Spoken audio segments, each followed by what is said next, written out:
It's not a battle, it's a game. Yeah.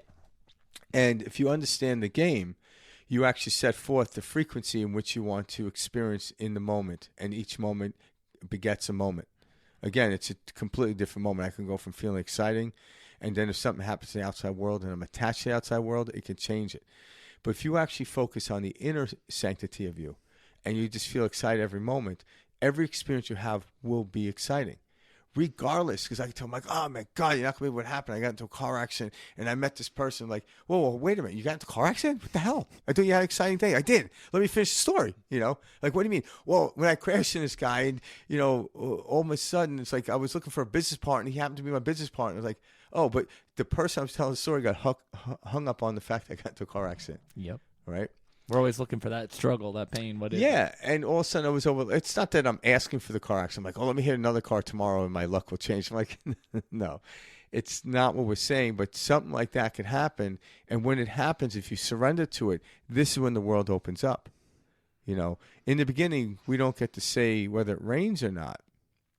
When we accept everything, all of a sudden, it's interesting. On your wedding day, it doesn't rain.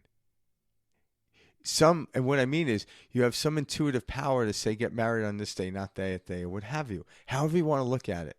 But in the beginning, if you want to control the outside world, you have to control your inner world. And once we control the inner world, it seemingly looks like we control the outside world. There's so many facets out there. I'm not here to prove that I'm controlling the outside world.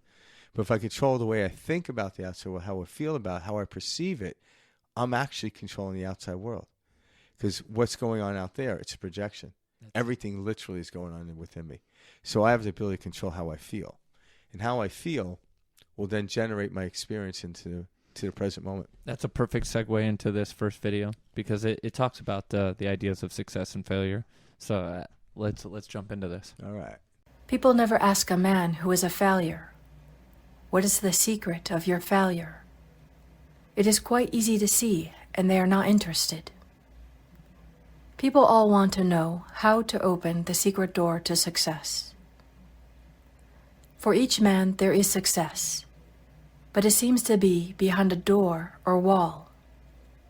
In the Bible reading, we had heard the wonderful story of the falling of the walls of Jericho. Of course, all biblical stories have a metaphysical interpretation. We will talk now about your wall of Jericho, the wall separating you from success. Nearly everyone has built a wall around his own Jericho. This city you are not able to enter contains your great treasures, your divinely designed success, your heart's desire. What kind of wall have you built around your Jericho? Often it is a wall of resentment. Resenting someone or resenting a situation shuts off your good. If you are a failure and resent the success of someone else, you are keeping away your own success. I have given the following statement to neutralize envy and resentment. What God has done for others, He now does for me and more. A woman was filled with envy because a friend had received a gift. She made this statement, and an exact duplicate of the gift was given her, plus another present. It was when the children of Israel shouted that the walls of Jericho fell down. When you make an affirmation of truth, your wall of Jericho totters. I gave the following statement to a woman. The walls of lack and delay now crumble away, and I enter my promised land under grace. She had a vivid picture of stepping over a fallen wall and received the demonstration of her good almost immediately.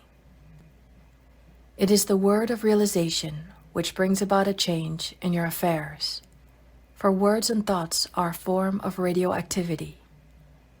Taking an interest in your work, enjoying what you are doing opens the secret door of success. A number of years ago, I went to California to speak at the different centers by way of the Panama Canal, and on the boat I met a man named Jim Tolley. For years, he has been a tramp. He calls himself the king of the hobos. He was ambitious and picked up an education. He had a vivid imagination and commenced writing stories about his experiences. He dramatized tramp life. He enjoyed what he was doing and became a very successful author. I remember one book called Outside Looking In. It was made into a motion picture. He is now famous and prosperous and lives in Hollywood. What opened the secret door to success for Jim Tolley? Dramatizing his life, being interested in what he was doing, he made the most of being a tramp. On the boat, we all sat at the captain's table, which gave us a chance to talk. Mrs. Grace Stone was also a passenger on the boat.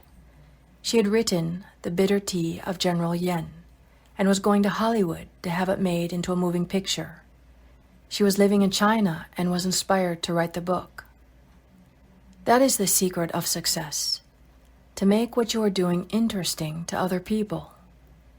Be interested in yourself and others will find you interesting. A good disposition, a smile, often opens the secret door. The Chinese say, "A man without a smiling face must not open a shop." The success of a smile was brought out in a French moving picture in which Chevalier took the lead. The picture was called With a Smile. One of the characters had become poor, dreary, and almost a derelict. He said to Chevalier, "What good has my honesty done me?" Chevalier replied, "Even honesty won't help you without a smile." So the man changes on the spot, cheers up, and becomes very successful. Living in the past, complaining of your misfortune, builds a thick wall around your Jericho. Talking too much about your affairs, scattering your forces, brings you up against a high wall. I knew a man of brains and ability who was a complete failure. He lived with his mother and aunt, and I found that every night when he went home to dinner, he told them all that had taken place during the day at the office. He discussed his hopes, his fears, and his failures. I said to him, "You scatter your forces by talking about your affairs. Don't discuss your business with your family. Silence is golden." He took my lead. During dinner, he refused to talk about business. His mother and aunt were in despair. They loved to hear all about everything, but his silence proved golden. Not long after, he was given a position at $100 a week, and in a few years, he had a salary of $300 a week. Success is not a secret.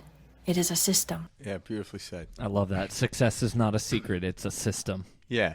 And I like how it started off with the walls of Jericho, and it is, we think in this world, if I protect myself, I'll be good. I'll be abundant. That's it. Quite the opposite. You actually, everything that you need to come into your world for abundance is on the other side of that world, the other side of that wall in which you're putting up. And yeah, I put up strong walls too. We all do. And as I started letting them down, letting everyone into my world, all of a sudden I could see the advantage. And what's interesting, it's no longer like things coming to me. It was no longer about that. It was actually the friendships. But because of these friendships, abundance, even in the material, the monetary came to me even more. But it wasn't even about that anymore. It really wasn't.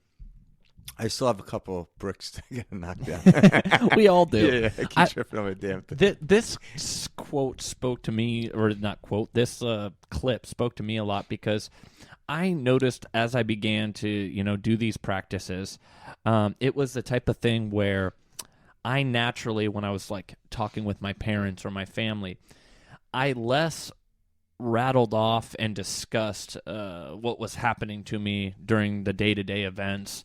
And because the details don't matter. And what I mean by that is you hear her talk about this with the gentleman, going back and every day going over his successes, his hopes, his failures, etc., with his family and kind of replaying and regurgitating the thoughts within his head.